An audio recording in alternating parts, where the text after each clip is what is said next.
So let's go to Media Watch now. James Creedon is with us in the studio. Hello there, James. Hi, Laura. And we're going to start off with the viral photo Yes. of the weekend. This really has done your job for you, hasn't it? I was looking at this over the G7. weekend. I was thinking, by Monday evening, will this still be going? And it kind of is, actually. Right, because it's from Friday, isn't it? It's, over the weekend in any case. I think Friday it was or Saturday. tweeted, or it was shared on Instagram. This is the famous picture now. You must have seen it, unless you've been under a rock for the last few days. Angela Merkel leaning over the desk at a very defiant-looking Donald Trump. That's right.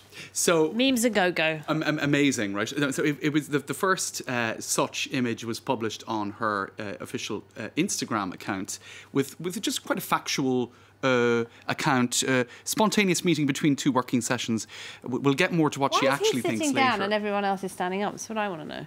I'm not sure how. Apparently, this was just between meetings, and this is how it assembled.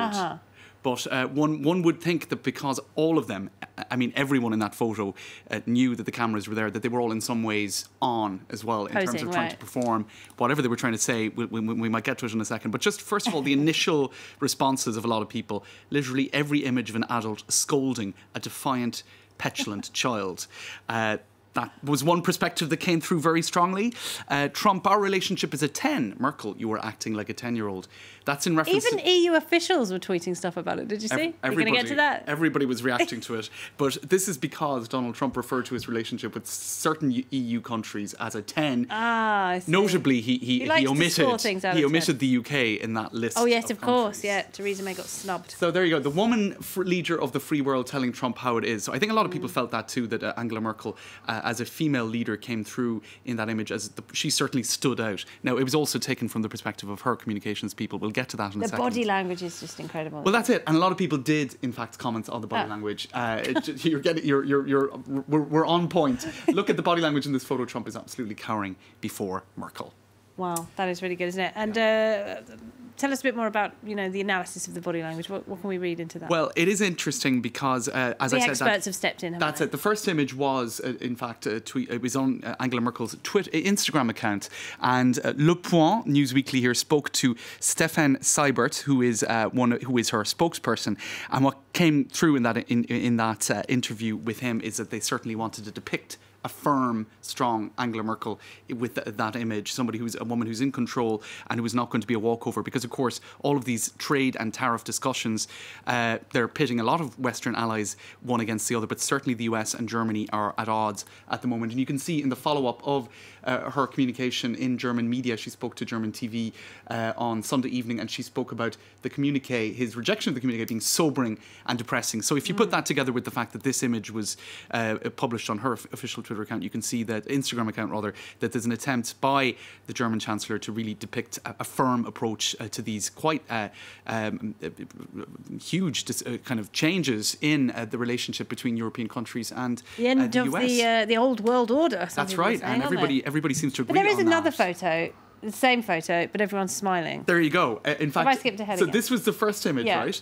You had a very helpfully a German US correspondent called Fabian Reinbold for T-Online website, who looked at all of the individual images of the same moment. So this was by Macron's team. Funnily enough, front and centre of that image is Emmanuel Macron. Point, yes. Moving on to Conte, the Italian communications people, and there you have the new Italian Prime Minister, looking very much businesslike and at front and centre of those discussions.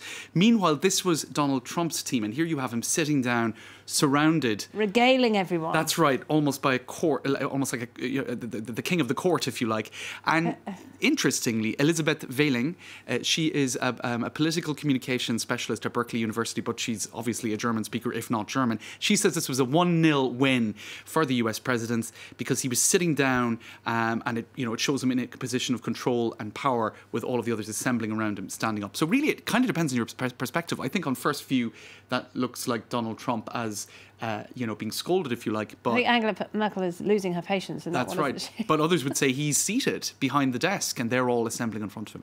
So look, you could analyse it for hours. Yeah, you could. We've analysed it for minutes. Show us the funny stuff. Show us the memes. Because, of course, it did go utterly viral over again. So back to petulant child with his bowl of spaghetti on the head. And there he is in a slightly more cuddly mode, but regardless, being childish, right? And others just said, look, this photo, let's just take a step back from actually what's going on. It's quite an historic photo. You could almost, reimagine it as a piece of art. We will be looking at this in galleries one day. That's right. Future generations will. And that's what they were doing. In fact, you can see some saying it's a Renaissance painting. Somebody overlaid it with a filter. No, it's Baroque, actually. That's People right. getting in a debate about that. Yeah. That's it. And there, it's already been imagined in the museums of the future. I suppose we are History is in being historic made. times. Yes, we certainly are. And history being made over in Singapore, the first ever meeting between a US president and the North Korean leader Kim Jong-un. And people are drawing links, aren't they, between this meeting and that meeting. I think it's one of the more fascinating aspects of this. Here we're talking about an image that made him look quite isolated, but his supporters, including one Republican representative, said, actually, this is him sending a warning shot to Kim Jong-un, and it's in keeping with his approach to negotiations generally. Others saying that actually it could be the one diplomatic style, Simon Jenkins here in The Guardian, that a vulgar style perhaps, that Kim Jong-un may understand. This is how I treat my friends. Imagine how I treat my enemies. Go. That's the message there you go. All right, James, we'll have to leave it there, but thank you very much indeed. James Creedon Thanks, Laura. with Media Watch.